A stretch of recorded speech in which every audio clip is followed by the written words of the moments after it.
Good evening students. आप लोग का टॉपिक नंबर 3 तक आंसर शीट बना के भेज दिए थे। अब उसी के बाद नेक्स्ट टॉपिक का आंसर शीट जा रहा है। सभी कोई जरूर से जरूर वीडियो को देखे और सभी डॉट क्वेश्चन को क्लियर करें। देखिएगा, टॉपिक 3 के बाद अब टॉपिक नंबर 4 में आते हैं। टॉपिक नंबर 4 का नाम है फ्लो एंड कंट्रोल, जिसका पहला क्वेश्चन चालू होता है C++ provide multiple branch of selection statement is known as। ध्यान दीजिएगा, C++ provide multiple branch of selection statement is known as switch। तो आपको याद रखना है कि इसका जो आंसर आया वो आंसर स्विच आ। अब आता है next one, looping. In looping the updation is used for. याद रखिएगा, अपडेशन का यूज होता है कॉमन डिफरेंस के लिए, कॉमन डिफरेंस। फिर कहता है for loop is known as. तो फोर लूप को जाना गया है किस नाम से? तो for loop is known as entry control loop. अब यहाँ पे एक और बात है, एंट्री के साथ एक और वर्ड भी लिखाए थे, काउंट कंट्रोल लूप। तो अगर ऐसा रहता है तो ऑप्शन में मिसप्रिंट है बोथ ए एंड बी। तो यहाँ ऑप्शन अभी दिया हुआ नहीं है। तो याद रखिएगा, फोर लूप को दोनों नाम से जाना गया है, एंट्री भी और काउंट भी। एंट्री कंट्रोल और काउंट कंट्रोल, एंट्री और काउंट दोनों याद रखिएगा। ऑप्शन मिसप्रिंट है, आंसर ए बी दोनों यहाँ बोथ ए एंड बी रहना चाहिए, जो नहीं है। इसके बाद अगला क्वेश्चन कहता है the break the statement which is used for skipping the value। तो याद रखिएगा, जो वैल्यू को स्किप करता है उस स्टेटमेंट का नाम को कहते हैं कंटिन्यू स्टेटमेंट। कौन सा स्टेटमेंट? कंटिन्यू। कंटिन्यू का ही काम होता है स्किपिंग करना। स्किपिंग का मतलब होता है छोड़ करके आगे बढ़ना। किसी भी संख्या को जो छोड़ करके आगे बढ़ता है उसी स्टेटमेंट का नाम को हम लोग कहते हैं कंटिन्यू स्टेटमेंट। फिर कहता है switch is an example of. याद रखिए, switch is an example of selection statement. Option number A. तो पांचवा का आंसर हो गया ए, पांचवा का आंसर हो गया ए। छठा क्वेश्चन कहता है which one are not types of statement. तो याद रखिएगा, रिफ्लेक्शन, रिलेशन, रिलेशनल जो है वो कोई भी स्टेटमेंट का प्रकार नहीं है। उसके बाद आता है the use of break statement in switch statement is. देखिए, बहुत लोग इसको लेकर के कंफ्यूज था। 7वां नंबर आपको याद रखना है, स्विच स्टेटमेंट में जो ब्रेक वर्ड है वो ऑप्शनल वर्ड है, ये कंपलसरी नहीं है, ये ऑप्शनल है। ऑप्शनल मतलब अगर इसको नहीं भी लिखे तो भी कंप्यूटर का आंसर दिखता है। बस अंतर इतना ही है कि अपना आंसर के साथ ही साथ अपना बाद वाला भी आंसर स्क्रीन पे शो करता है। उसके बाद अगला नंबर आता है in switch statement can not use break in any case then the result will be. अगर स्विच में ब्रेक कहीं यूज नहीं किया जाए तो आपको याद रखना है, जब कोई भी ब्रेक नहीं यूज रहेगा तो सारा केस और उसके बाद जितना डिफॉल्ट रहेगा सारा का आंसर ऑटोमेटिक स्क्रीन पे क्या कर जाएगा? शो कर जाएगा। फिर कहता है in selection statement the if condition will be false. If का कंडीशन गलत होगा तो इल्स का स्टेटमेंट स्क्रीन पे शो करे। फिर क्वेश्चन कहता है how many loop are there in C plus plus. तो याद रखिएगा 3 लूप होता है। फिर याद रखिए what is the correct syntax.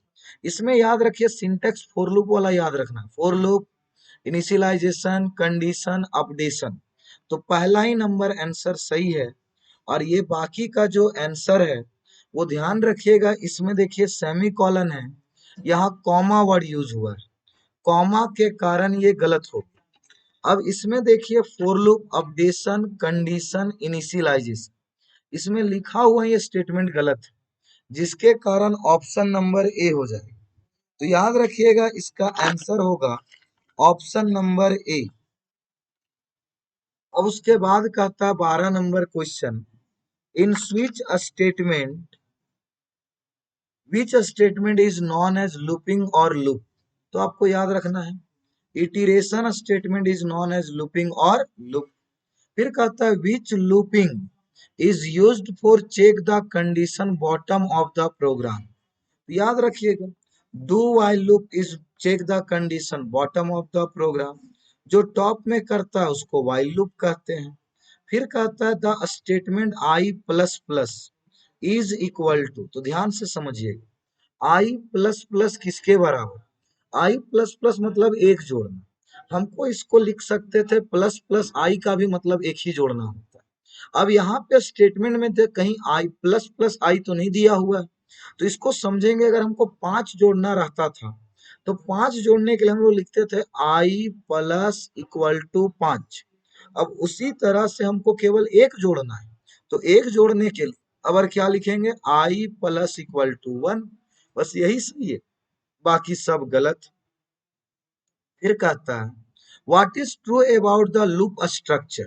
तो याद रखिएगा लूप में इनिशियलाइजेशन भी यूज होता है, कंडीशन भी यूज होता है, अपडेशन भी यूज होता है। Answer all of these. फिर कहता है which is not type of loop.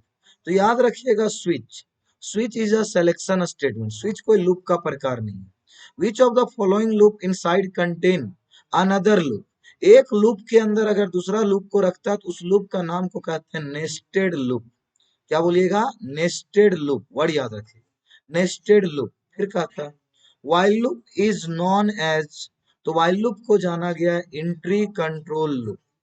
फिर कहता है the condition is used in looping for, condition का प्रयोग क्या होता है। तो याद रखिएगा कंडीशन का प्रयोग किया जाता है एंडिंग वैल्यू के लिए, कंडीशन का प्रयोग किया जाता है एंडिंग वैल्यू के लिए। कौन सा वैल्यू एंडिंग वैल्यू। फिर क्वेश्चन आता है which one is which one is the jumping statement। तो याद रखिएगा जंपिंग स्टेटमेंट, तो break, go to, continue, all of these. Answer सटीक होगा सभी का सभी, सभी का सभी ऑल ऑफ दीज है जो है वो जंपिंग स्टेटमेंट का उदाहरण। Which statement is used for terminate the execution of program. Terminate मतलब होता है स्थगित करना, खत्म करना, तो जो खत्म करता है उसका नाम को कहते हैं ब्रेक स्टेटमेंट। फिर कहता है do while loop check the condition, तो do while loop check the condition bottom of the program. फिर आता है नेक्स्ट क्वेश्चन आउटपुट के लिए। अब तरीका को समझिए, आई का मान 5 दिया हुआ है, 5 को भाग देना है, कितना से भाग देना है 3 से। तो जब हम लोग 3 से भाग देंगे तो याद रखिए कितना बार में भाग देंगे, एक बार, 3 बचा कितना 2। तो अब देखना है कि शेषफल कितना होना चाहिए 0, तो यहाँ बच रहा है 2, तो 2 0 के बराबर नहीं, तो नियम हुआ गलत। तो जब इफ गलत हुआ तो किसमें पहुंचा इल्स, और इल्स का सी आउट में क्या लिखा हुआ है वेलकम, तो इसका आंसर भी जो आएगा वो आएगा वेलकम। इसके बाद क्वेश्चन कहता है आई बराबर 4, आई लेस देन 10 मतलब 10 से कम, और आई प्लस इक्वल टू 2 मतलब दो दो जोड़े, तो पहला आंसर 4 आएगा। अब इस 4 में हमको 2 जोड़ना है, 4 में 2 जोड़िएगा 6 आएगा, 6 में 2 जोड़ना है 8 आएगा, 8 में 2 जोड़ते हैं 10 आता है, तो बोला 6 तक मतलब 8 10 से कम तक ही जाना है, तो सटीक आंसर आएगा 4 6 8। अगला नंबर देखिए 25 नंबर क्वेश्चन लेकर के बहुत बच्चे कंफ्यूजन थे। 25 नंबर क्वेश्चन में बहुत बच्चे को कंफ्यूजन है। आई बराबर 16 है, तो सबसे पहला मान 16 हो, सबसे पहला मान ध्यान रखिएगा 16, एक एक जोड़ रहा है तो 16 के बाद एक जोड़ेगा 17, 17 में एक जोड़ेगा 18 है, 18 में एक जोड़ेगा 19 जाएगा, लास्ट बोल रहा है आपका 20 से कम मतलब 19 ही तक जाना चाहिए। सबको बटा दो, सबके नीचे बटा दो लगाना है, सबको 2 से भाग देना है। अब देखिएगा सभी नंबर को अगर हम 2 से भाग देते हैं तो कुछ पॉइंट में आता है, कुछ बिना पॉइंट में आता है। 16 को 2 से भाग दिए तो 8 आया, 17 को भाग दिए तो 8.5 आया,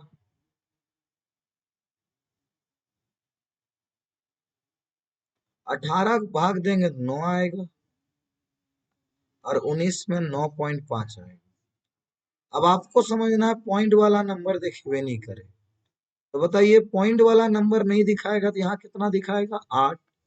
8.5 के लिए भी 8, 9, 9.5 के लिए भी 9, जो ऑप्शन में कहीं है ये नहीं। तो आंसर नंबर डी आ जाएगा, नन ऑफ दिस। तो आंसर नंबर डी हो गया, नन ऑफ दिस। फिर 26 नंबर क्वेश्चन कहता है which one is selection statement. कौन सा स्टेटमेंट सिलेक्शन स्टेटमेंट है? तो याद कीजिए switch. Switch is an example of selection statement. Switch को कौन सा स्टेटमेंट बोलेंगे? Selection statement.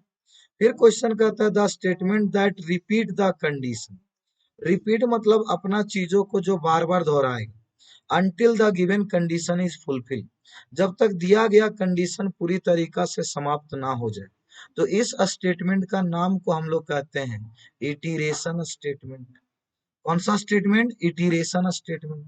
फिर आता है the switch statement is also called. Switch statement को किस नाम से जाना गया? तो याद रखिएगा switch statement is also known as selection statement.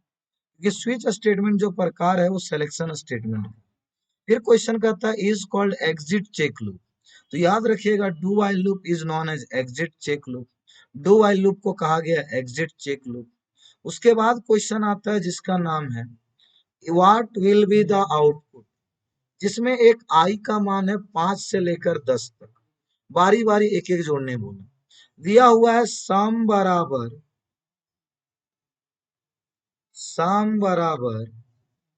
Some plus आई। ये क्वेश्चन आपको बताए हैं लेकिन बहुत कोई को पता नहीं है। सम बराबर सम प्लस आई। अब सम बराबर सम प्लस आई का मतलब समझा जाए। आई का मान सबसे पहला चालू होगा 5, तो सबसे पहले लिख देते हैं 5। फिर नीचे आएगा 6, फिर नीचे आएगा 7, फिर नीचे आएगा 8, फिर नीचे आएगा 9, और फिर आखिरी आएगा 10। एस सम का मान पहले से दिया हुआ है 0। 0 प्लस 5 इक्वल टू, सबसे पहला आंसर जो आएगा वो 5 आएगा। 5 प्लस 6 इसी तरह जोड़ते जाइए। 5 प्लस 6 कितना हुआ? तो बताइए 5 प्लस 6 टोटल आया 11। अब इस 11 में फिर कितना जोड़ेंगे? 7। 11 प्लस 7, तो बताइए 11 प्लस 7 कितना आएगा? 11 प्लस 7 18। इस तरह जोड़ते जाइएगा।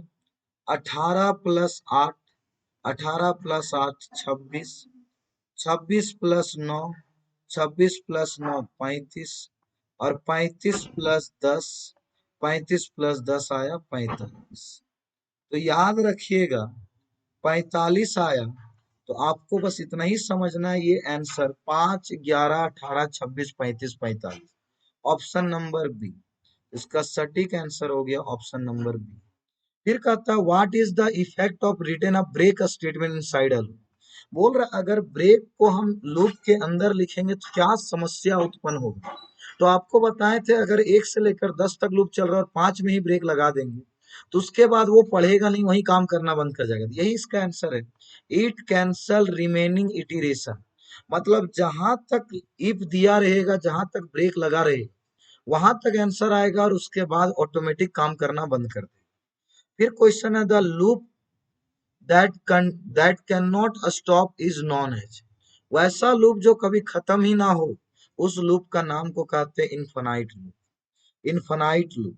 सभी बच्चे अपना आंसर असाइनमेंट में लगा लीजिएगा, जो भी डॉट है यहाँ क्लियर कर लीजिए। अब देखिए अब आउटपुट का मैं तो सब रिटन क्वेश्चन है, एमसीक्यू क्वेश्चन है सब डिफिनेशन वाला। टॉपिक 5 एरे, तो सभी को पता है is a collection of variable same data types and denoted by common name is known as array. तो सबसे पहले टॉपिक नंबर 5 का पहला सटीक आंसर आया array.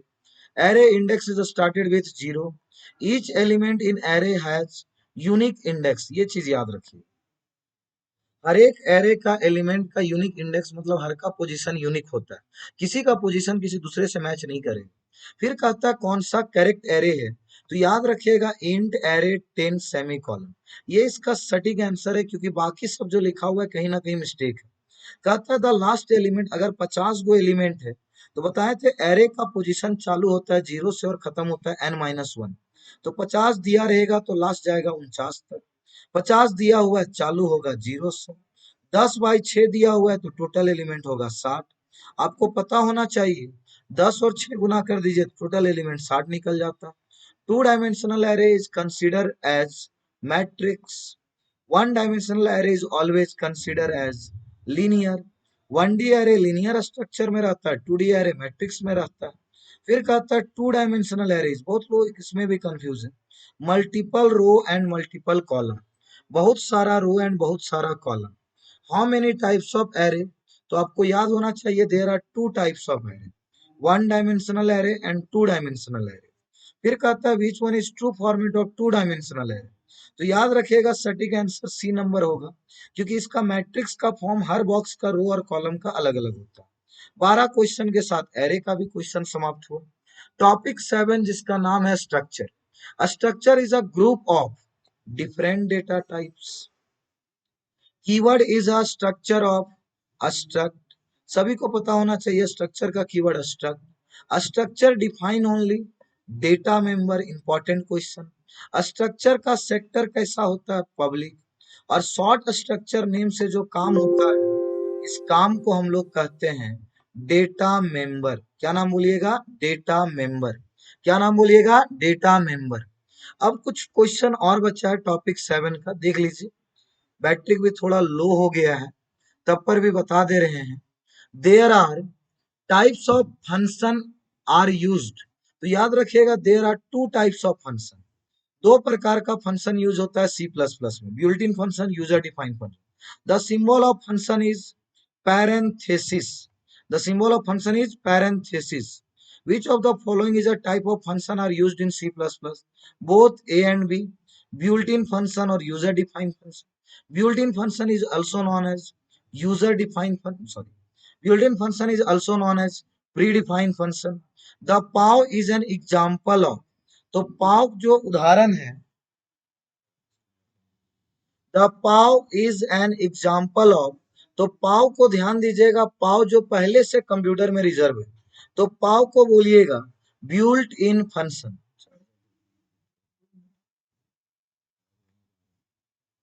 The pow is an example of built in function. एड, ये देखिए कैपिटल लेटर, आपको याद रखना होगा बिल्ट इन फंक्शन हमेशा स्मॉल लेटर में यूज होता है। तो एड जो है वो यूजर डिफाइंड फंक्शन। एड कौन सा आंसर है, यूजर डिफाइंड फंक्शन। फिर कहता है the function that contain variable and value is known as, वह फंक्शन जो अपने अंदर वेरिएबल और वैल्यू को प्रयोग करता है, उस फंक्शन का नाम को कहते हैं पैरामीटर फंक्शन। क्या नाम बोलिएगा, पैरामीटर फंक्शन। फिर कहिएगा a variable declare inside, the variable declaration inside any function is known as local variable, और जो बाहर बनेगा global variable. The default parameter the passing same value is function is, याद करिए जो सेम वैल्यू को पास करता है उसका नाम को कहते हैं कॉल बाय वैल्यू, और जो चेंज करके पास करता है उसका नाम को कहते हैं कॉल बाय रेफरेंस। फिर कहता है a variable declaration outside the function is global variable. इधर दिक्कत नहीं है, जो बच्चे पढ़े होंगे सारा टिक लगा देंगे। वर्ड कुछ क्वेश्चन समझने में दिक्कत होता है, जैसे क्वेश्चन है which method is used for send the change value in function, तो याद रखिए जो सेंड करके वैल्यू भेजता है उसका नाम को कहते हैं call by reference, call by reference. फिर कहता है आर्ग्यूमेंट और parameter of function are separated with, ये बोल रहा है पैरामीटर जो फंक्शन अपने अंदर वेरिएबल और वैल्यू रखता है वो अपना संख्या को सेपरेट करता है कॉमा के साथ। 12 नंबर का answer comma. The scope resolution is used for global variable, local में कोई चिन्ह का जरूरत नहीं पड़ता। The declaration wide star int A V is, याद रखिएगा पैरामीटर फंक्शन, पैरामीटर फंक्शन कहते हैं। पैरामीटर फंक्शन पास्ड बाय, याद कीजिएगा पैरामीटर फंक्शन को जो कॉल किया जाता है रिफरेंस, वो एंड का चिन्ह होता है। Reference call by value, call by reference. Parameter is used in the function header of function. 16 number question कहता है प्रोग्राम का पैरामीटर में जो हेडर में लिखाता है उसका नाम को कहते हैं फॉर्मल पैरामीटर। क्या नाम बोलिएगा? Formal parameter. फिर कहता है receive the value from the calling function, तो जो रिसीव करता है उसका नाम को ही कहते हैं फॉर्मल, और जो सेंड करता है उसका नाम को कहते हैं एक्चुअल। फिर कहता है there are dot dot dot types of parameter, two types of parameter यहाँ दिख ही रहा है, एक एक्चुअल और एक formal. The set W is available, तो सेट डब्ल्यू जो उपस्थित है वो आयो मैनिफ डॉट एच में। प्रेजेंट स्टूडियो डॉट एच में कौन, ये डॉट लगा हुआ है, मिसप्रिंट है, तो याद रखिएगा गेट फंक्शन गेट सी, तो गेट फंक्शन उपस्थित रहता है आयो स्ट्रीम, तो 21 का ऑप्शन नंबर ए हो जाए। 22 क्वेश्चन कहता है कंपेयर टू स्ट्रिंग, तो याद कीजिए कंपेयर करने के लिए यूज होता है strcmp। Copy to string strcpy, पूरा वर्ड रहे वो गलत है, जो वर्ड फंक्शन है वही याद रखिएगा। Count the length of a string strlen। Which operator is lowest precedence, जरूर याद रखिएगा, एग्जाम का इंपॉर्टेंट क्वेश्चन। कॉमा को लोवेस्ट प्रेसिडेंस कहते हैं और पोस्टफिक्स को हाईएस्ट प्रेसिडेंस कहते हैं।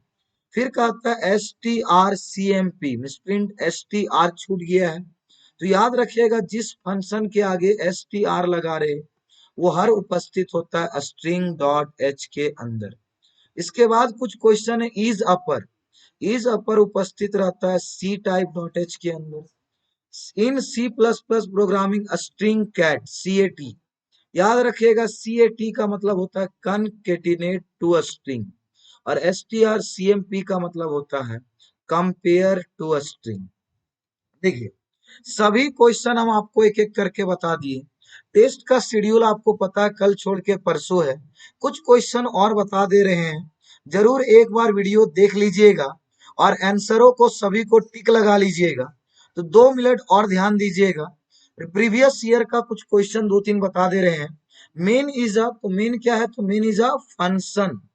बहुत क्वेश्चन में इसको कंफ्यूजन था, जो क्वेश्चन है इसमें याद रखिएगा मेन क्या है, तो मेन इज अ फंक्शन, ये तो बताने की जरूरत ही नहीं। यहाँ पे क्वेश्चन में दिक्कत है void डेटा टाइप रिप्रेजेंट, तो याद रखिएगा void represent empty data. void किसको रिप्रेजेंट करता है, सीन और सी आउट क्या है, ऑब्जेक्ट है। ए किसको दर्शाता है, तो याद रखिए कैरेक्टर लिटरल्स। प्रीफिक्स क्या करता है, चेंज देन यूज, पहले चेंज करता है बाद में यूज करता है, यही याद रखिएगा।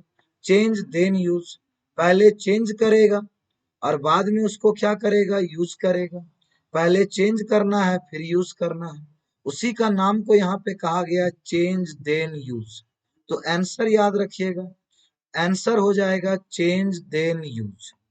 अभी सब डिफिनेशन वाला लिखना है, ये सब सब खुद से कर लीजिएगा। इसमें बोल रहा है S T R C P Y, इसके बारे में लिखिए। टू लोअर, इसके बारे में लिखिए। नेम ऑफ स्टूडेंट याद कीजिए, स्ट्रिंग पढ़ाए थे जिसके लिए कह रहे। The number of student in a class, int समझाए थे। अब एक और क्वेश्चन है C plus plus is extension to, बोल रहा है सी प्लस प्लस कौन सा लैंग्वेज से लिया गया, उसी का नाम एक्सटेंशन यहाँ लगा दिया गया, सी लैंग्वेज। मेन क्या है, तो main is a function.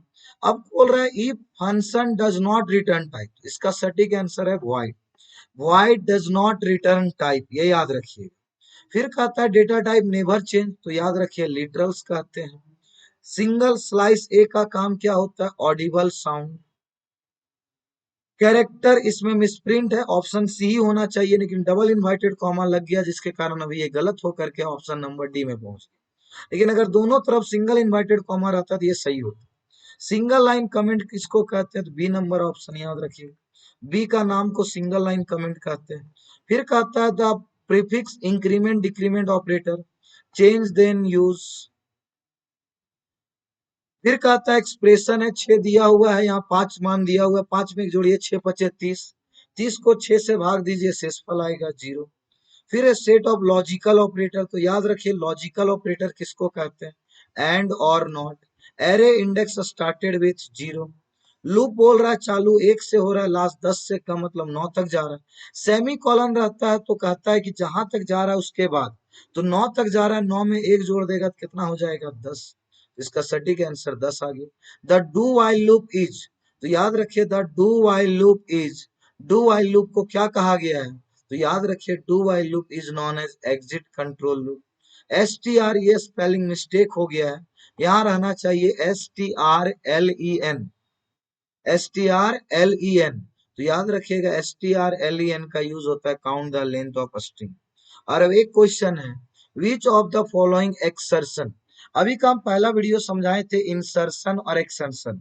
Insertion काम करता है सी आउट का, और एक्सर्शन काम करता है सीन का। तो आप बताइए सीन में कौन सा चिन्ह यूज करते हैं, तो सीन में डी नंबर चिन्ह यूज करते हैं। और विच one is not loop structure, आपको पता होना चाहिए रिपीट अनटिल कोई लूप नहीं है, four while loop do while loop एक लूप का नाम है। तो इसी के साथ आज आप लोग का सारा एमसीक्यू आंसर बता दिए। जो भी डॉट होगा अगर, और कल क्लास में जब आइएगा तो पूछ लीजिएगा। और बाकी सभी विद्यार्थी एक बार जरूर सभी आंसर को टिक लगा लीजिएगा और पूरा आंसर असाइनमेंट से पढ़ लीजिएगा, सभी क्वेश्चन को पढ़ लीजिए। धन्यवाद।